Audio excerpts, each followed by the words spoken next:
A little before 4 in the morning on March 28th, 1979, a roar like a jet plane shook windows throughout southern Pennsylvania. I heard a very loud noise that sounded like a huge release of steam. And I looked out the window. It was dark, but you could see from the lights over there that there was a geyser of steam that was raising up in the air. The source of the sound was the 3 Mile Island nuclear power plant sitting in the middle of the Susquehanna River. The plant's cooling system had malfunctioned, causing steam to shoot into the air. And later that morning, as technicians scrambled to fix the problem, radiation from the reactor core escaped the plant's containment walls. The nation and much of the world has been watching as this nuclear nightmare unfolds in this plant on the Susquehanna River. Telephone lines in the Harrisburg area are jammed, and immediate highways are too as more people decide to leave. The Pennsylvania governor at the time, Richard Thornburg, ordered a partial evacuation. I am advising those who may be particularly susceptible to the effects of any radiation, that is, pregnant women and preschool-aged children, to leave the area within a 5-mile radius. The danger faced by man for tampering with natural forces, a theme familiar from the myth of Prometheus to the story of Frankenstein, move closer to fact from fancy through the day. The problem was fixed in a matter of days, and the faulty reactor was permanently shut down. There were investigations. Government officials concluded that the radiation released from 3 Mile Island did not have significant health or environmental impacts. They even continued to operate the one nuclear reactor that didn't melt down. It worked without major incident until it was shut down in 2019. But 3 Mile Island was still the worst nuclear accident in U.S. history. It's important to say that the meltdown was relatively minor compared to catastrophic accidents like Chernobyl and Fukushima. But what happened at this plant in Pennsylvania still became synonymous with the dangers of nuclear power. And it created a ripple of fear across the country and galvanized the anti-nuclear movement. And it also led to a lot of new regulations that made nuclear power a lot harder to bring online in the United States. Evan Halper covers the energy transition for The Post. And he says after decades of the U.S. moving away from investing in nuclear energy, things are starting to change. There is this kind of nuclear renaissance going on. There's tremendous need for energy right now, particularly from tech companies, which are building these big data centers to fuel their artificial intelligence ambitions. AI requires a huge amount of power to run, and tech companies have started building these giant data centers across the country. Data centers are basically warehouses full of computers and servers that power the AI products we use every day, like ChatGPT. But this is really straining the electrical grid. So tech companies are scrambling to find new abundant sources of energy. And so nuclear energy, which seemed to be something that was on its way out, was too expensive, couldn't compete with wind and solar. Suddenly there's kind of a resurgence in interest in nuclear. And so energy companies are really interested in bringing back as much nuclear power as they can. Last month, the owner of the 3 Mile Island nuclear plant, Constellation Energy, announced an extraordinary deal. They plan to reopen 3 Mile Island. And if the deal goes through, starting in 2028, all of the power it produces will go to one company, Microsoft. So now you've got one single company. It's just a tech company, and it's going to buy all the energy to keep this plant online single-handedly. It just seems like a real landmark moment.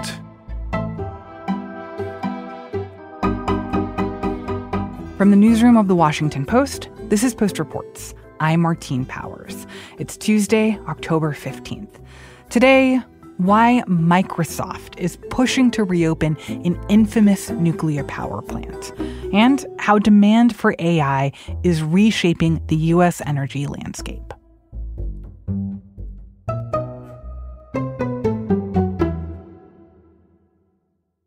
So So before we get into the specifics of this deal and its potential implications, I want to understand more about what Microsoft is trying to do there, why they need so much nuclear energy, and why 3 Mile Island is a solution for them. So when you talk about the energy drain that is needed for artificial intelligence, like, what does that look like? Like, how much energy is required to, to do AI? Yeah, the latest figures I saw shocked me. They came from Bloomberg Intelligence, and they're kind of a high end of what could happen, but they show as much as 17% of all electricity in the U.S. could be going to AI and data centers by 2030. That's very soon. And so, mind you, the thing you have to understand about AI is it uses way more energy than you might think.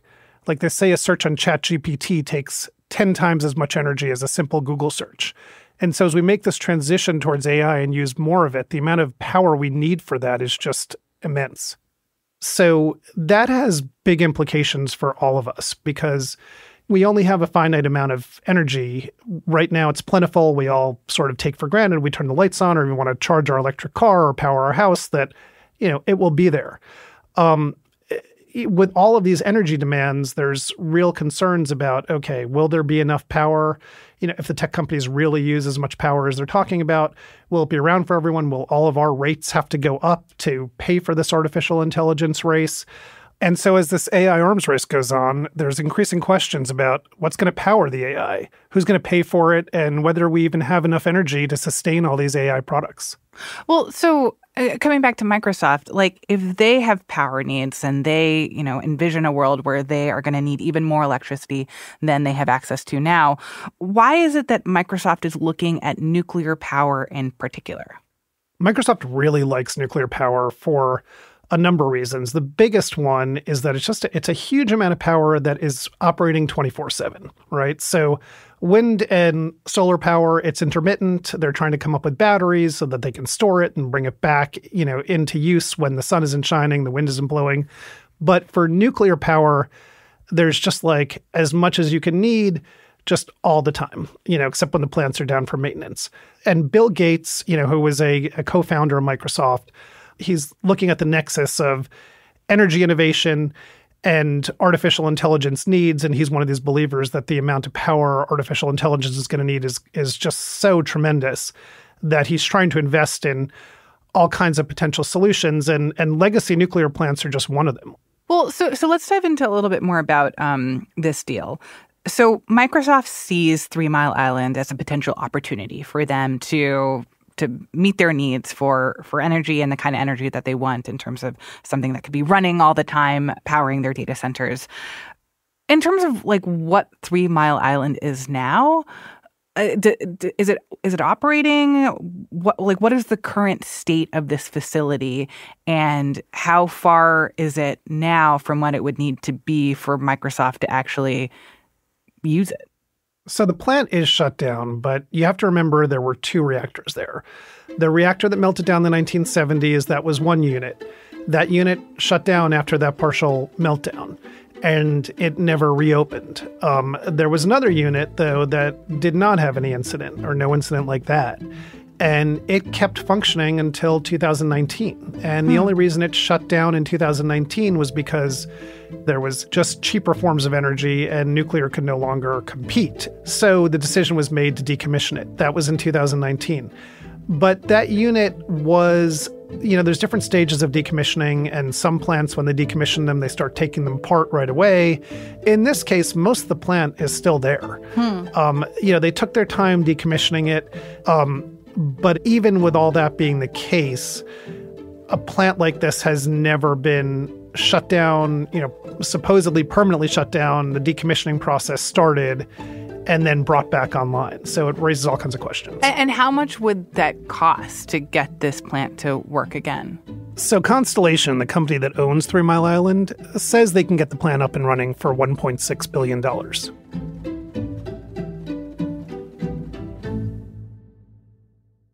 So it seems like there's some financial risk here, but it's not just financial risk for Microsoft.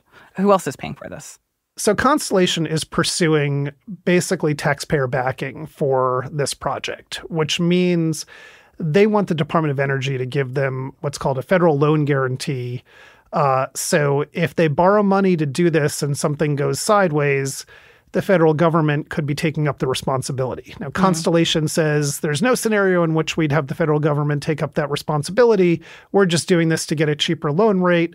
And they even expressed some irritation with me for when we wrote a story about this, calling it, taxpayer risk. But the definition of a federal loan guarantee is you're taking the risk of a loan, you're shifting it from yourself to the federal government, and it's backed by the federal treasury. Yeah, interesting. So I could see where there's some questions, too, about whether taxpayers should be on the hook for this. Let's talk about who could potentially benefit from this. Obviously, Microsoft wants all this energy, and this is a way for them to get it over the course of the next 20 years. But who else? What are the arguments that this could be a societal good to have 3 Mile Island back up and running? So the way that the energy would get to Microsoft is interesting. The idea is not that this nuclear plant would fully power Microsoft's AI data centers. Microsoft would still be using gas and likely even coal to power their facilities, but they'd be bringing this cleaner source of energy online, adding it to the pool of available power. So if you think if this deal didn't happen, Microsoft's still going to run all its data centers and it's just going to use whatever power's on the grid. They're bringing all this clean energy onto the grid that arguably benefits the rest of us. And so they're making the grid cleaner. And the argument is that by doing this, they're bringing more zero emissions energy onto the grid and making all of us, including them, burn less dirty fossil fuel energy. And I'm sure this is an opportunity for Pennsylvania, too, and jobs that would be created with this plant and money that would be brought into the state. Yeah, it's really interesting talking to people in Pennsylvania, the amount of support there is for this. Governor Josh Shapiro, big fan of this plan. Really? Yeah, and even folks who live around the plant, who were there when the partial meltdown happened and do not recall it fondly, but a lot of them support this happening, this reopening. Nuclear plant jobs are very high paying, especially for that part of the country. We're talking about, central Pennsylvania. And having a plant and this just giant project, it just has all kinds of ancillary benefits for the economy. There's all kinds of service jobs, and it's just a major shot in the arm economically for Pennsylvania and for central Pennsylvania in particular. After the break, we talk about the potential risks of reopening 3 Mile Island. We'll be right back.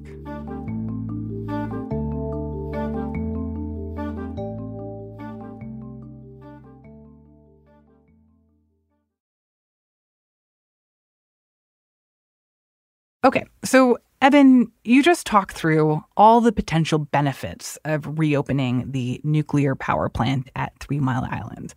But I think a lot of people will have the reaction that I had, which is when I hear the name 3 Mile Island, all I think of is destruction and darkness and radiation entering people's homes, and it's a pretty scary, dark image. What is the potential risk here for people who live around this facility? Is it dangerous to get this thing back up and running? Nuclear technology is risky. I mean, we've seen some really horrific accidents, Chernobyl in particular, lots of people died. That was a while ago. And the concern is, when you make nuclear energy, you have nuclear waste. And, they come in the form of these used fuel rods. And they need to be disposed of somewhere, except nobody wants them, right? And so this has been a fight that's been going on for decades. There's nowhere to put the nuclear waste that comes out of a because it's radioactive and... Yeah, it's radioactive and it lives on forever. And so every one of these plants has basically spent fuel rods or radioactive waste on their land. And so that's a concern for people who live around it. But the bigger concern is that there could be some kind of meltdown, especially now that we haven't had an accident in, a long time. And in this country, 3 Mile Island is the big accident that was 45 years ago. But in this rush to get more nuclear power up and running, Congress has already passed new rules to sort of change the way the Nuclear Regulatory Commission, the big safety inspectors, regulate the plants to kind of hold up some of what they say are the paperwork or regulatory barriers that make it expensive and slow to get a nuclear plant up and running. But, some critics have said, look, there's a reason this process is slow and bureaucratic, and because it's really dangerous what you're dealing with. And now we're kind of trying to make it move faster, but, they're asking, are there safety implications for making that move faster? And so, I can't sit here and tell you, the extent to which this plant is or is not safe, but you are dealing with something that could be very dangerous. And, that's something people need to think about. And what have you heard from people who live close to there in terms of their sense of the danger or their concerns that this could have, that if there were a meltdown or something, that it could have a huge impact on the lives of them and their family? The communities around 3 Mile Island, talking to people in those areas, seem very split. I mean, I've talked to a number of people who were there during the first incident, were really freaked out by it, but now support the plant reopening. They said, look, that was 45 years ago. They were a great employer for decades after that. We miss having them here. We miss the economic boost they give us. We want our kids to have a place to be able to work in the area and, have good jobs, and the plant brings all that. But there's definitely, a nuclear safety contingent still in the area that says this is just a huge mistake. The Nuclear Regulatory Commission should not allow this. This is dangerous. There's people who were there when the accident happened, and don't believe that the government's findings that there were no health effects. They basically say they're having health problems, and they attribute it to the release of radiation from the plant 45 years ago. So the community does feel split, but I'm surprised, considering the extent to which we all think about 3 Mile Island when we do, as being this really scary thing, that, you run into a number of people in the community who were there then and want to see this place reopened. That's so interesting. Well, it's also, I feel like it speaks to a tension in how we think about nuclear energy, that it does have, I don't know what I would maybe describe it as like a PR problem of when you think about nuclear energy, you think about what can go wrong. You think about Chernobyl or Fukushima or 3 Mile Island and the ways that can harm people, it can harm the environment. But the prospect of clean energy, what that could do to enable us to get off fossil fuels faster, to protect the environment, to protect our futures, that there's is it a good thing or is it a bad thing? And I don't know if I know how to feel about it. And I think a lot of people are confused about that. Yeah, and there's a real generational clash on the way people think about nuclear power and nuclear safety. A lot of people who, I'm 51, and a lot of people sort of my generation and older are just kind of stunned that this industry is having a revival, considering, all the cost overruns and all the safety issues. And, there were marches on Washington where the whole National Mall was filled with anti-nuclear people and all the worries.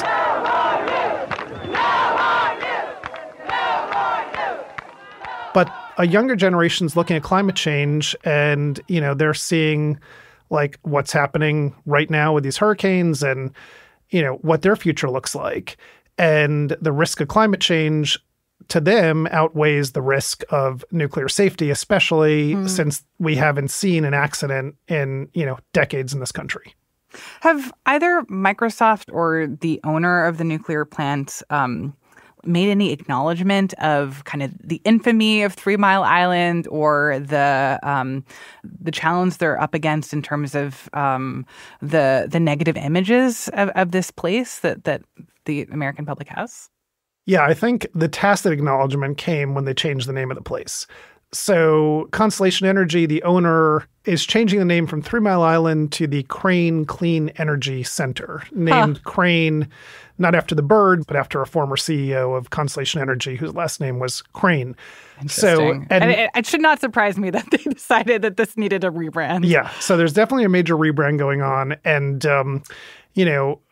it can be hard to get statements out of Microsoft and Constellation, which are big companies, and they're careful with their words. So they make sure that, in their quotes, they try to put in Crane Clean Energy Center. Of course, most people know this as 3 Mile Island, so we still kind of call it 3 Mile Island. But yeah, there's an acknowledgement. They don't talk about, the history of the place as much as we may be thinking about it, but just the rebranding itself, I think, speaks volumes. So what happens next? What are the steps that need to occur for this plan and this deal that Microsoft has proposed to actually go into place? So there's a lot of regulatory hurdles right now. You're going to see the Nuclear Regulatory Commission send inspectors in, and they're going to go over every square inch of that plant. And, there's just a lot of paperwork. There's a long regulatory approval process. And even the process of hooking this plant up to the power grid has become much longer and more involved than it used to be, in large part because the power grid in this area, in a lot of areas of the country, is just overwhelmed. And there's so much happening with the energy transition away from fossil fuels and, all these solar and wind projects that want to hook up. And the wait queue for getting big projects onto the power grid has just grown longer and longer. And so one of Constellation's big concerns is not so much that the federal safety officials will okay it. It's that they'll get the approvals, they'll be green lighted by the safety people, but then sort of the hangups of the power grid will just delay them being able to bring this online. So when you think about the future going forward for 3 Mile Island and for this proposed deal with Microsoft, what's at stake here? What would the success or failure of this plan mean, not only for Microsoft, but for tech and the country and the rest of the world? Yeah, it's interesting. I mean, to a certain respect, it's limited because there's only a certain number of legacy nuclear plants that could come back online. And it's really just 2 or 3. And 3 Mile Island is one of them. So in terms of other tech companies being able to find nuclear power plants and, that are mothballed and bring them back into commission, I don't see much of that happening. But if Microsoft is able to show that nuclear power can be economic, that it works, that they can make it viable for an energy company that owns a nuclear plant to provide this power and to provide it for, decades, you could see a lot more happening in nuclear, this kind of nuclear renaissance, just getting more of a boost and a lot more investment going into other proposals to bring more nuclear energy into existence so that tech companies can have it. Evan, thank you so much. Thank you, Martine. Evan Halper covers the energy transition for The Post.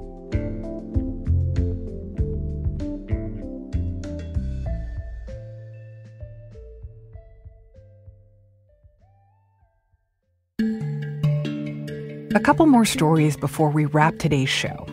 First, some news from the campaign trail. On Monday night, Vice President Kamala Harris took the stage at a rally in western Pennsylvania, and she made the argument that former President Donald Trump was dangerous and, quote, unhinged. Donald Trump is increasingly unstable and unhinged.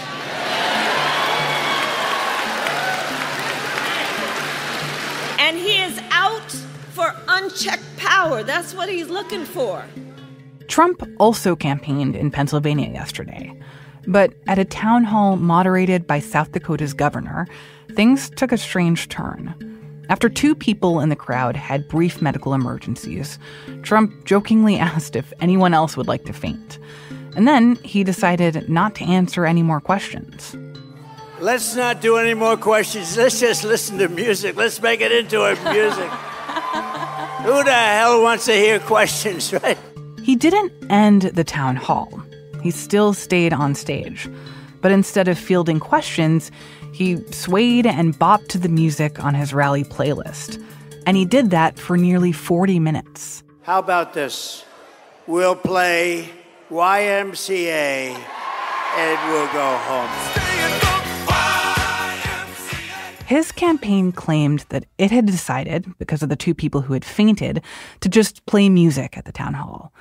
But that scene comes as questions about Trump's age and mental acuity are resurfacing on the campaign trail.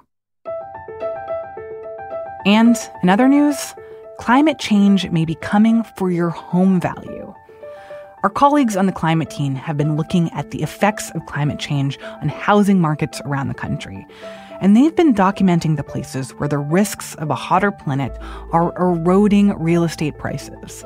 If you want to look up your level of risk based on your county, there's a way to do that. We'll put a link in today's show notes and at postreports.com.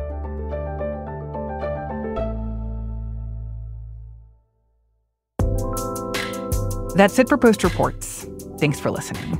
If you want to show your support for the show, please subscribe to The Washington Post. Not only is it a great way to help us continue to do this work, but you can now get access to Washington Post podcasts ad-free in Apple Podcasts. Subscribe in Apple Podcasts or by following the link in our show notes. Today's show was produced by Peter Bresnan with help from Emma Talkoff. It was mixed by Sean Carter and edited by Ariel Plotnick with help from Rena Flores. Thanks also to Christopher Rowland. I'm Martine Powers. We'll be back tomorrow with more stories from The Washington Post.